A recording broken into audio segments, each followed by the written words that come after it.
마태복음 5장 27절에서 30절까지 내용을 읽어보겠습니다. 또 간음하지 말라 하였다는 것을 너희가 들었으나 나는 너희에게 이르노니 음욕을 품고 여자를 보는 자마다 마음에 이미 간음하였느니라. 만일 내 오른눈이 너로 실족하게 하거든 빼어버리라. 내 백체 중 하나가 없어지고 온몸이 지옥에 던져지지 않는 것이 유익하며, 또한 만일 내 오른손이 너로 실족하게 하거든 찍어 내버리라. 내 백체 중 하나가 없어지고 온몸이 지옥에 던져지지 않는 것이 유익하니라. 아멘. 이 새벽에 저는 하나님의 모략이라는 책을 같이 좀 읽고 나누고 있습니다. 달라스 윌라드의 책인데 그 주석보다 이 책이 더 통찰력을 크게 주는 것 같이 느껴집니다. 제가 볼 때는 최소한 이 안에서 상상수훈의 내용들은 정말 깊이 있게 묵상되어 있는 것 같습니다. 그래서 오늘도 이렇게 성욕에 대한 문제를 이 책과 함께 좀 살펴보도록 하겠습니다. 중간중간에 좀 스킵하는 것도 있고 제가 선택적으로 읽으면서 내용을 살펴보겠습니다. 성욕 추구의 파괴성, 성욕을 탐닉하여 추구하는 그런 독서들에 대해서 나눕니다. 그분이 다루시는 두 번째 대비는 성에 관한 것이다. 물론 오늘 상황에 딱 들어맞는 주제이다. 대중매체와 실생활 모두에서 섹스와 폭력은 매번 우리의 가장 큰 문제 영역으로 거론되고 있다. 폭력은 마음의 분노와 멸시가 행동으로 터져 나오는 것이다. 분노와 멸시는 끊임없이 서로 뒤엉키며, 또한 마약, 명예, 술, 권력, 돈 등 인간의 마음이 끝없이 추구하는 다른 만족들과도 뒤엉킨다. 죄가 하나로서 이렇게 독립적으로 어떤 작용하는 게 아니라 다른 이러한 죄악들과 뒤엉켜서 막 이게 분리할 수 없도록 이렇게 뒤엉켜 있고 섞여 있는 거죠. 이런 것들에 대한 욕구가 우리 사회를 지배하고 있다. 끝모르는 욕망이 쉴 새 없이 무제한의 만족의 해방을 외쳐대고 있다. 욕설과 폭력과 마찬가지로 섹스를 다루려 할 때에도 예수는 당시 상황에서 사용되던 10계명 중 하나를 대비의 기준으로 삼으신다. 우리 앞에서도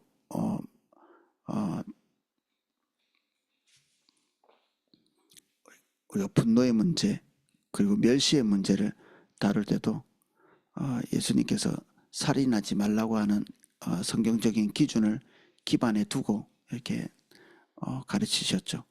여기 간음의 문제도 마찬가지입니다. 간음하지 말라. 엄격히 말해서 이것은 기혼자가 배우자 이외에 사람과 성관계를 맺는 것을 금하는 계명이다. 살인과 마찬가지로 간음도 절대적 금기이다. 이게 사형에 처하는 법률이죠.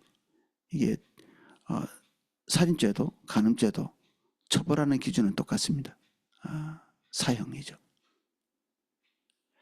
살인과 간음은 상황을 불문하고 절대 옳은 일이 될 수 없다.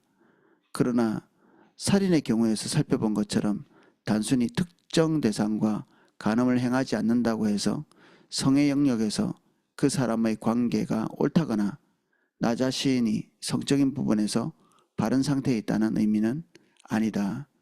사람을 살인하지 않는다고 해서 사랑하고 있다 이렇게 볼 수는 없죠. 사랑하면 당연히 살인은 하지 않는 것인데, 그런데 다른 사람과 성관계를 가지지 않는다. 또 우리 중에 그런 사람 아무도 없죠. 그러면 이제 우리는 그런 일을 하지 않기 때문에 완전히 여기에서 이탈되는 것인가 안 그렇다는 얘기입니다.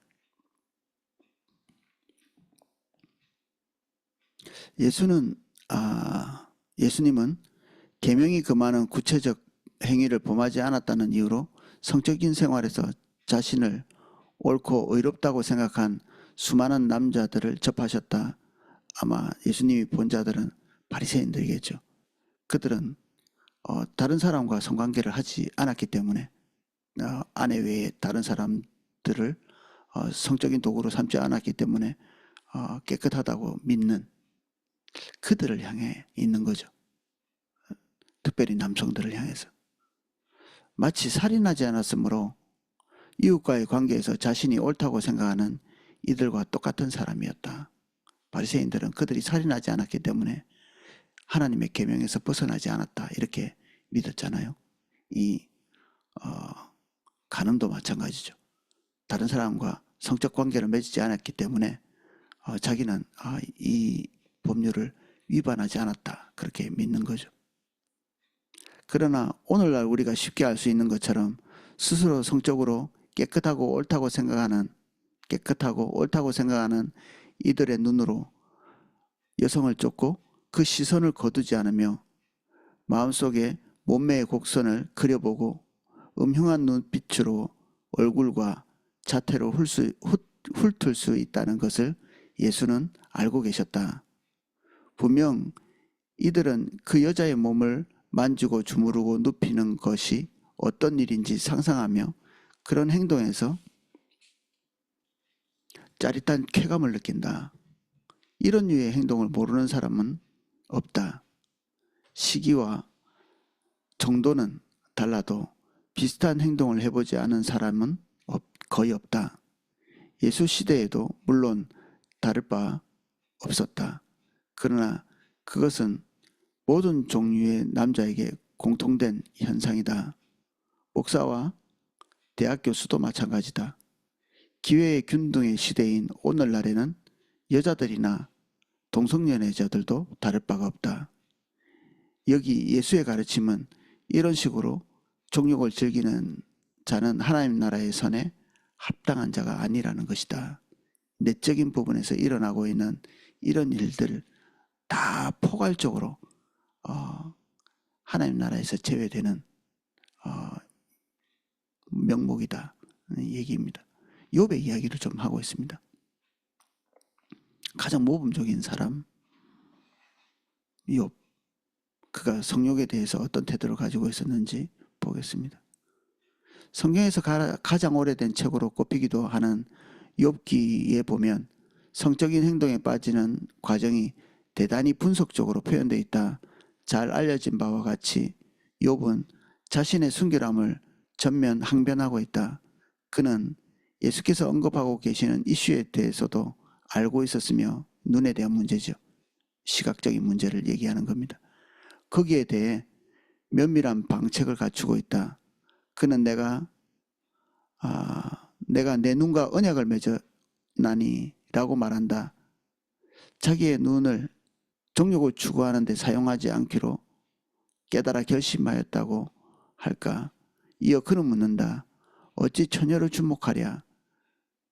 음탕한 눈빛은 하나님의 눈을 벗어날 수 없다. 그리고 분명히 허탄한 행위로 이어질 것이다. 그러나 하나님은 욥의 삶에 그런 것이 전혀 없음을 알고 계신다. 하나님께서 이런 부분으로 욥을 정죄하지는 않으셨죠. 욥이 이 분야에서 자신의 순결함을 강조하기 위해 성적 부도덕에 빠지는 당시의 통상적인 과정과 결과를 아주 자세하게 열거한다. 현실을 정확히 알고 있었음이 분명하다. 그는 말한다. 언제 내 걸음이 길에서 떠났던가? 내 마음이 내 눈을 따라갔던가? 내 손에 더러운 것이 묻었던가? 그리하였으면 나의 심은 것을 타인이 먹으며 나의 소산이 뿌리까지 뽑히는 것이 마땅하니라. 언제 내 마음이 여인에게 유혹되어 이웃의 문을 엿보아 기다렸던가? 그리하였으면 내 처가 타인의 매를 돌리며 타인이 더불어 동침하는 것이 마땅하니라. 욥 같은 환경이 다른 사람들에게 많이 주어졌겠지만 욥 같은 경우에는 많은 사람들의 칭송을 받고 있는 사람이었거든요. 욥을 향해서 경계를 한다든지 그리고 욥에 대해서 불편한 감정을 가지고 있는 사람은 그 당시에 아무도 없었던 거죠. 친밀함, 친근함, 고마움, 그리고 존경, 이런 것들을 보내고 있는 거죠. 한 인간에게. 욥이 했던 행동 때문에, 그가 하나님 앞에서 행했던 구제, 돌봄, 그 자기 입으로 막 이렇게 고백해 놓은 일들을 보면 어떻게 사람들하고 이렇게 담을 쌓고 있을 그런 사람은 아니죠. 그리고 그는 부자였고, 그가 마음만 먹었으면 부도덕한 행위들을 할 수 있고, 또는 그런 여지가 항상 있는, 가능성이 있는 그런 사람이었죠. 대부분은 욥처럼 환경이 주어지지는 않습니다. 마음에서 시작해서 마음으로 끝나지, 그것이 실제로 이렇게 할 수 있는 여건도 되지 못하죠. 사실 그래서 우리가 이 틀을 벗어나지 않는 경우도 있죠.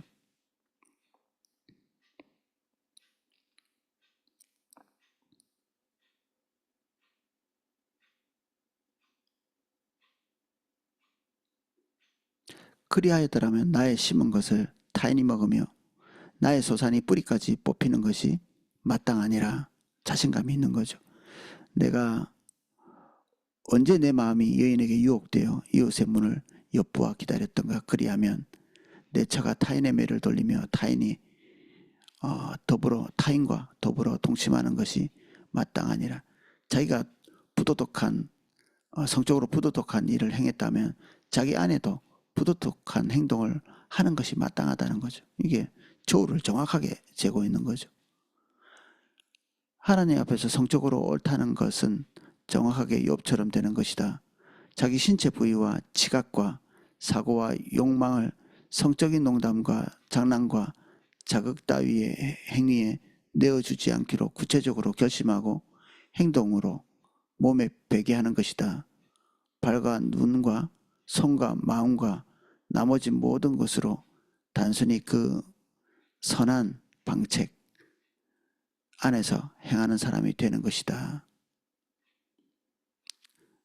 마음의 간음.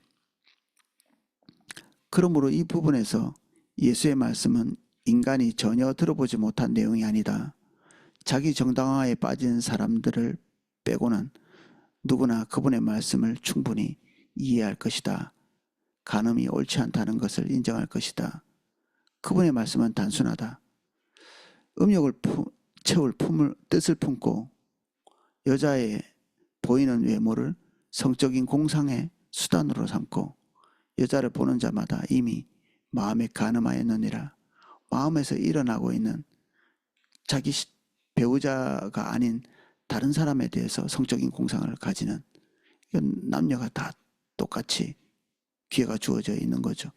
우리는 특별히 미디어의 힘을 직감하죠. 그 안에서는 남자나 여자나 상관없이 그 일을 잘할 수 있도록 이렇게 돕는 역할을 하죠. 다시 말해서 가시적 신체의 움직임만 빼고는, 그러니까 실제로 몸으로 간음을 했다, 이런 상황이 그들에게 벌어지지 않은 상태죠. 딱 그것만 딱 안 한 겁니다. 이게 이웃의 아내나 남편과 성적인 행위만 안 했다는 것이지 나머지 모든 것들을 다 한 상태. 진짜 간음 행위의 모든 요소가 다 갖춰져 있는 셈이다. 마음의 요소는 거기에 있다. 대개 가시적인 행동에 못 미치는 유일한 이유는 적절한 상황뿐이다. 우리가 간음을 하려고 해도 간음할 상황이 잘 되지 않죠. 이게 우리가 깨끗한 이유 중에 하나일 수도 있습니다. 사람들이 간음한 사람이 생각보다 많이 없을 수 있거든요. 그게 여건이 주어지지 않거든요. 이게 한 면에서는 일반 은총일 수도 있습니다. 하나님께서 보편적인 사람들에게 이 선을 넘어가는 것을 두렵게 만들고, 그리고 기본적으로 양심이라는 게 있어가지고 이 도덕적인 선 바깥으로 넘어가는 것을 불편하게 생각하는 거죠. 하나님이 없는 불신자들도 이 하나님의 대원리에 대해서 어느 정도 인지하면서 마음속에 의도는 있어도 그 죄책감이 그를 누르는, 하고 싶지만 부끄러움, 수치, 그리고 그에게 다가올 피해, 이런 것 때문에 이런 것들을 이제 억압하는 거죠. 왜 세상 문화들은 이런 것들을 억압하지 않는 것이 옳다, 이렇게 족쇄를 풀죠. 사람들 마음속에 자연스럽게 가지고 있는 이 도덕적인 족쇄, 그리고 짐승처럼 살 수 있는 그 인간의 가능성을 억누르고 있는 이 도덕률, 이것들을 이게 무장해제시키는 그런 시대에 우리가 살고 있죠.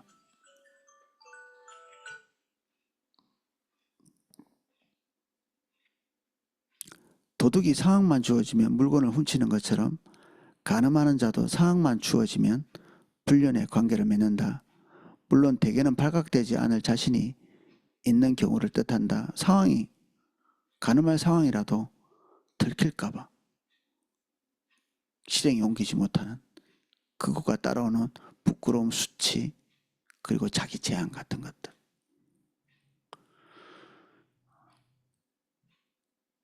이것이 예수께서 말씀하신 마음의 간음이다. 마음으로 간음하는 자는 상대를 존중하는 것이 아니라 이용하는 것이다. 상대방을 존중하고 귀히 여기고 사랑하고 하나님께서 지으신 그 하나님의 형상으로서 바라보면 자신의 성욕에 어떤 사람을 이용한다는 것은 있을 수 없는 그런 얘기죠.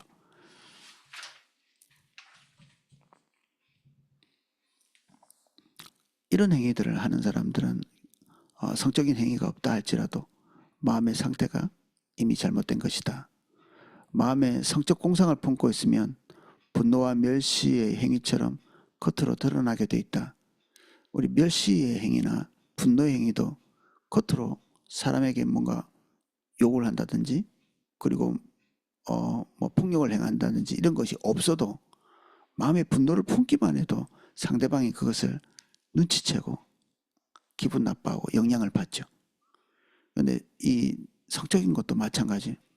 이게 마음속에 그런 공상을 가지고 마음의 그런 행위들을 마음 안에서 이렇게 통제하지 않는 그런 것을 방치하면 다른 사람도 그걸 아는 겁니다.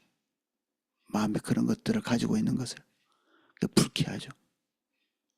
그래서 여성들은 종종 그렇잖아요. 실제적으로 이렇게 성추행을 안 한 것 같은데 기분은 나빠하는 그런 게 이제 이런 게 해당되는 거죠. 어떤 사람이 자신을 향해서 가지고 있는 이런 성적인 의도, 이런 것들을 감지를 하는 거죠. 그걸로도 마찬가지입니다. 남자들도 그렇게 될 수가 있겠죠. 불편하게 하는 그런 부분이 있을 수 있습니다. 몸짓 언어와 표정이 그대로 묻어나는 것이다. 그 결과 성욕 탐닉은 설사 행동화되지 않는다 해도 상황 속에서 모든 이에게 두루 영향을 미친다. 사실 마음의 음욕이란 그 존재 자체가 사회적 자아의 구체적 일면으로 어느 정도 항상 행동화되기 마련이며 혼자만의 세계로 결코 감춰둘 수 없다. 이건 나 혼자 그냥 생각한 거고 나 혼자 하나님 앞에서 용서받고 그리고 다른 사람에게 피해를 주지는 않았다. 이렇게 한정적으로 생각할 수 있는데 그렇지 않다는 얘기입니다. 그의 존재가 그것을 갖고 있는 것만으로도 다른 사람에게 해악을 끼치고 불편함을 주고 더러운 느낌을 사람들이 가지거든요. 음란한 사람과 같이 있으면 그냥 그 사람과 있는 것이 불편해요. 더러운 느낌, 냄새 이런 것들을 다른 사람이 맡아요. 그 뭐 음담패설 같은 걸 안 함에도 불구하고 당연히 그런 사람들은 그런 행동을 하겠죠. 그런 눈빛이나 어떤 행동이나 이런 걸로 나타나기도 하겠지만 분노와 동일하게 마음속에 품은 것만으로도 다른 사람은 어느 정도 불편함을 가진다. 그거는 분노를 가진 사람 옆에서 스트레스가 되는 거하고 비슷하죠. 화난 사람 옆에 있고 싶은 사람은 없죠. 음란한 생각을 하고 있는 사람 옆에서 있다는 것 자체로서 스트레스가 되죠.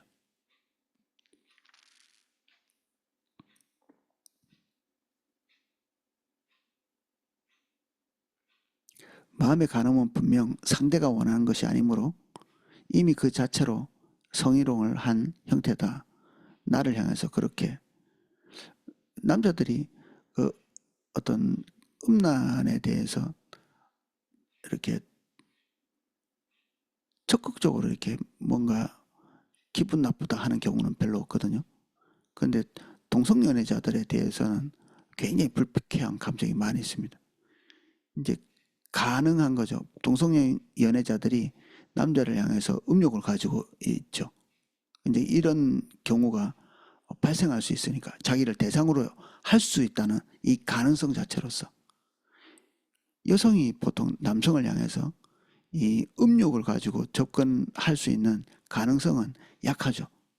그래서 남성들이 여성에 대해서 뭐 그런 경계를 하거나 그냥 두려워하거나 이런 것들이 잘 없고 정죄하는 경우도 많이 없습니다.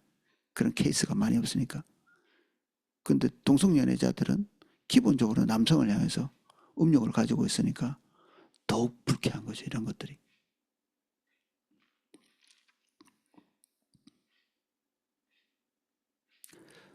또한 음욕의 시선을 불러일으킬 만한 행동을 하지 않는 이들에 대한 불공평한 대우도 사라질 것이다. 이들에게는 흔히 인생의 길목에서 아주 미묘한 방식으로 다른 이들을 유혹하는 성적 매력, 환심을 사려고 호의를 베푸는 것, 업무의 실적 기준을 느슨하게 봐주는 것, 직장에서 상대방을 유혹하기 위해서 하는 그런 행동들이죠. 직급을 올려주는 것, 경제적 보상을 베푸는 것, 이런 걸 통해서 이성을 유혹하는 그런 일 자체를 하지 않는다는 얘기죠. 그래서 이런 일들을 직장에서 하면 이제 일단 다른 사람에게 이득을 끼치는데 그 이득이 마냥 기쁠 수 없는 부분들이 있다는 얘기입니다. 그 속에 사악한 의도가 있는 거죠. 이 음욕을 상대방에게 표현하고 있는 거라고도 볼 수 있거든요. 물론 이들은 대부분 이런 이야기를 입 밖에 꺼낼 수 없다. 자신이 매력 없는 자임을 굴욕적으로 인정하는 것이 될 것이기 때문이다. 누가 말로 이렇게 음란한 이야기를 할 때 그 사람을 좋아하는 사람이 별로 없거든요. 더러운 느낌을 받으니까. 의도는 있지만 이 우리가 서로 체면이라는 게 있으니까 입으로 이렇게 표현할 수는 없죠. 그저 침묵 속에서 그것을 가지고 있는 음란을.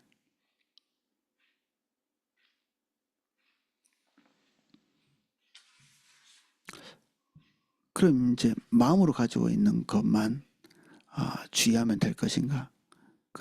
그 마음으로 이렇게 가졌으면 예수님께서 간음을 한 것이나 똑같다고 이렇게 얘기하셨는데 그러면 마음에 가지고 있으면 그냥 이미 선을 넘었기 때문에 간음을 해도 되는 것인가? 간음한 죄나 마음으로 품은 것이나 동급인가? 이 책은 그렇지 않다 얘기합니다. 따라서 이렇게 마음의 음욕에 빠져 그것을 추구하고 탐닉하는 자는 누구도 우리 안에 있는 하나님 나라에 합당한 자가 될 수 없다. 그럼에도 불구하고 실제로 간음을 행하지 않는 것은 중요한 일이다. 실제 간음은 마음의 간음의 모든 잘못에 훨씬 더 많은 것이 더해진 행위다. 예수는 방식만 옳다면 실제 간음이 허용 가능하다거나 이왕 마음의 간음이 되었다면 끝까지 간다 해도 별 다를 것이 없다는 식으로 말씀하신 것이 아니다. 그분은 간음이 삶에 얼마나 지독한 파괴력을 갖고 있는지 아셨다. 예수님보다 4세기 전에 살았던 고전 도덕학자 아리스토텔레스도 간음을 전적으로 나쁜 일로 보았다. 그는 간음이란 전적으로 잘못된 일이기에 정당한 여자와 정당한 시간에 정당한 방법으로 간음을 한다는 것은 존재하지 않았다고 말한다. 그러니까 간음에 대해서 불편한 감정을 가지고 있었던 거죠. 이 학자도. 근데 이게 철학자들이 아이러니하게도 이것들은 간음으로 이렇게 인정하면서도 동성연애에 대해서는 또 마치 이렇게 어, 우정이나 이런 식으로 이렇게 치부하면서 간음으로 여기지 않는 그런 경우가 있죠. 과거에 수도원 같은데 이런 데서 여성과 간음을 하지 않는데도 그 안에서 동성연애가 이렇게 빈번하게 있는, 이거는 한면에서는 이게 가정한 일이죠. 이게 뭔가를 어떤 행동에 대해서 하지 않기 때문에, 특정한 행동을 하지 않기 때문에 나머지 모든 것에 대해서 그냥 긍정적으로 볼 수 있는 것처럼,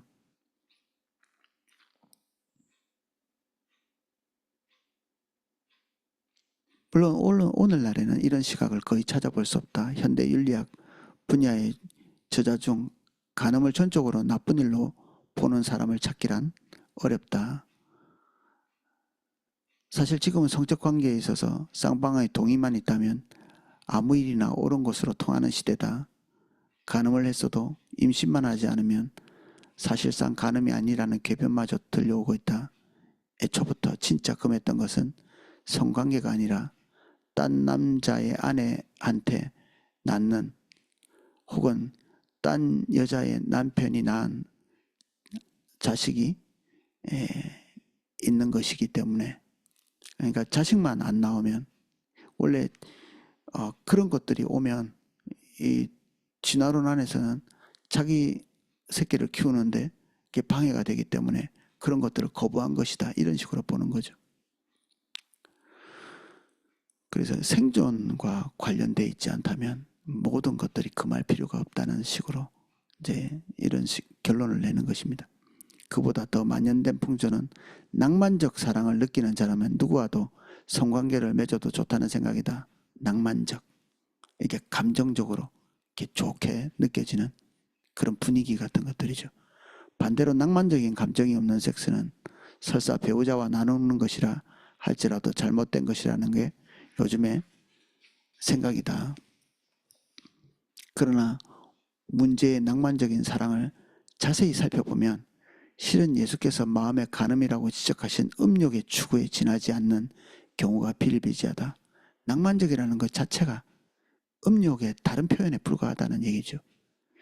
사랑하는 것이 아니라 음욕에 빠진 것인데도 원하는 것을 손에 넣기 위해서 좀 더 그럴듯하게 꾸며놓는 것이다.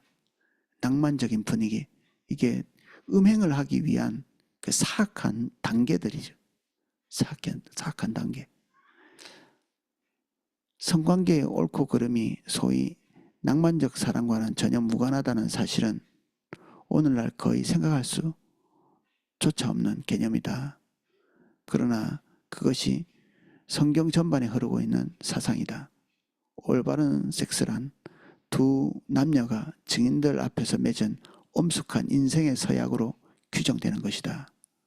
결국 성적 흥분과 기쁨이란 영원한 정절 속에서 서로 전인격을 나누며 누리는 친밀함이라는 독특한 선물에 대한 반응으로 나오는 것이다.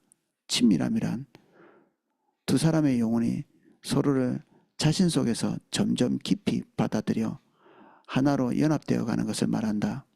우리는 자유의지가 있는 존재이기에 친밀함은 강요될 수 없으며 수동적인 것이 되어서도 안 된다.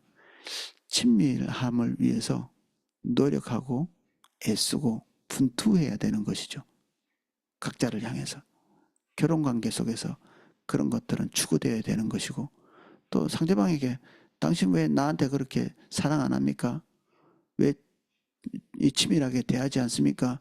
이런 말은 되게 웃기는 거죠. 왜냐하면 이게 자유의지가 상대방에게 와주지 않는다고 상대방을 조종하는 거잖아요. 이게 어색한 것이다. 이런 것 자체가. 오늘날 만연해 있는 낭만적 사랑에 대한 심각한 오해는 사실상 영원한 정절 속에 자신을 주고 상대방을 받는 능력을 상실한, 이게 그럴 수 있는 자격이 없는 거죠. 이 시대의 사람들이 이미 그것의 룰을 어기고 있기 때문에 그것을 받을 자격도 줄 수 있는 힘도 없는 것입니다. 상대를 향해서 전적으로 친밀할 수 있는 능력도 없고 친밀함을 요구할 수 있는 자격도 없는 거죠. 사랑받을 수 있는 자격이 없는 것입니다. 우리는 무슨 행동을 하든지 사랑받아야 되는가? 특별히 이 에로스, 아가서의 사랑에서는 가능하지 않습니다.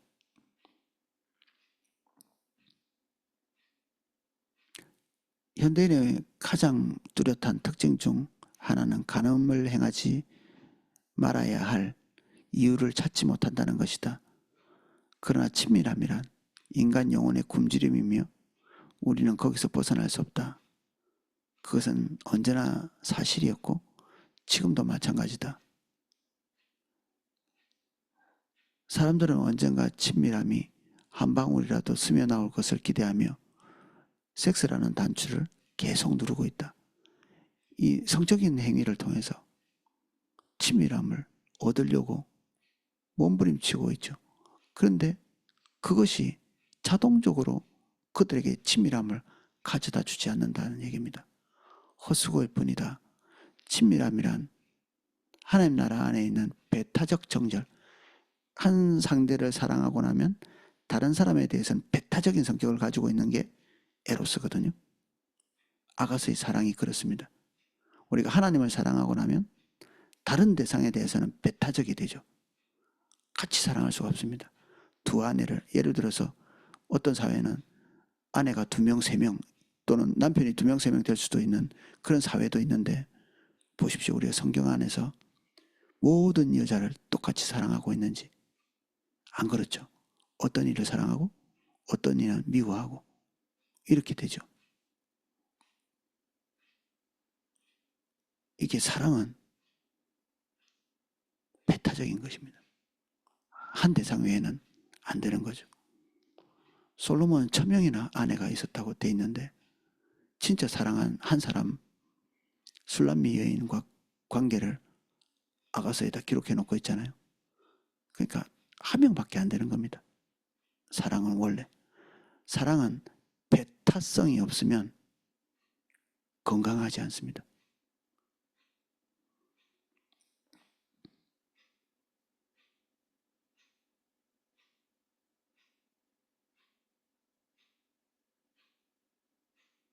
친밀함이란 하나님 나라 안에 있는 배타적 정절의 틀 안에서만 이루어지는 것이기 때문이다. 몸의 간음과 마음의 간음은 그 정절을 무너뜨린다. 몸의 간음도 마음의 간음도 다 간음이다. 이렇게 얘기합니다.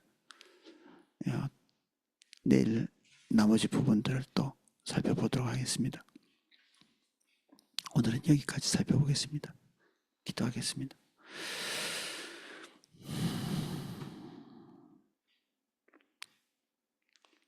남성의 입장에서는 여성에게 아내에게 주어야 될 것을 다른 사람에게 배타적으로 행할 수 있게 도와주시고 여성의 입장에서는 남편에게 주어야 될 부분들을 다른 이에게 배타적으로 삼가할 수 있도록 도와주십시오. 주님은 우리의 마음의 중심의 동기를 살피십니다.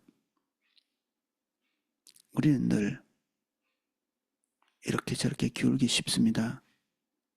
그러나 우리가 앞에서 배운 것처럼 엄난한 생각을 하지 않거나 그것을 금하거나 다른 사람과 성관계를 가지지 않는 것 자체로 무엇을 하지 않았기 때문에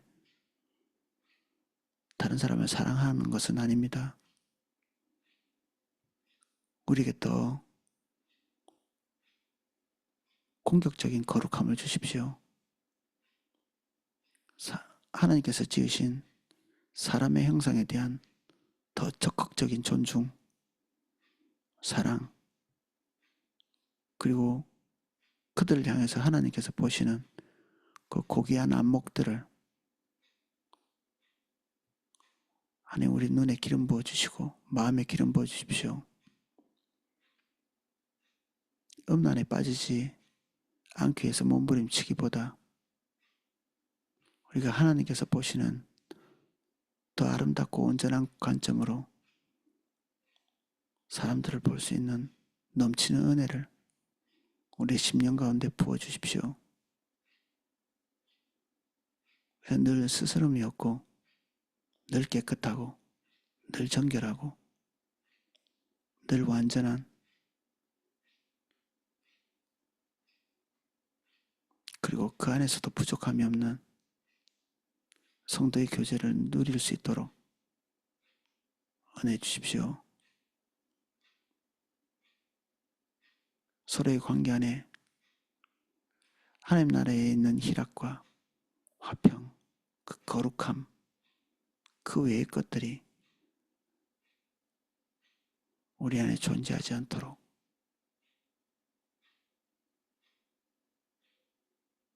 우리 더 온전하게 해주십시오.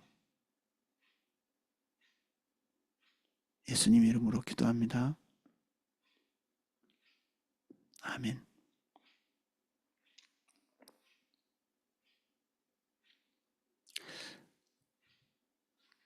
네. 이 시간 각자 기도하실 수 있도록 지금 이병권 형제님이 아마 또 홀로 이제 이디오피아에 남아서 마지막 일정을 아마 수행하고 있을 텐데 이것을 위해서 또 기도해 주십시오. 우리 김기현 형제님 돌아오셔서 이렇게 문자를 보내주셨는데 혜선이에서 같이 기도하면서 이렇게 나누고 했던 것들이 가서 큰 도움이 됐다. 그리고 성도님들 기도해 주시는 것, 이런 것들이 이 어안이 봉봉할 정도로 하나님이 너무 이렇게 앞서가시고 그가 처음 이디오피아에 갈 때 기대했던 것 물론 있지만 자신이 기대했던 것보다 훨씬 더 하나님께서 앞서서 행하시는 것들을 보고 이분이 당황스러울 정도로 그렇게 함께 하신 것 같습니다. 하나님께서 우리 삶에 이런 일들을 각자에게 보이실 것입니다.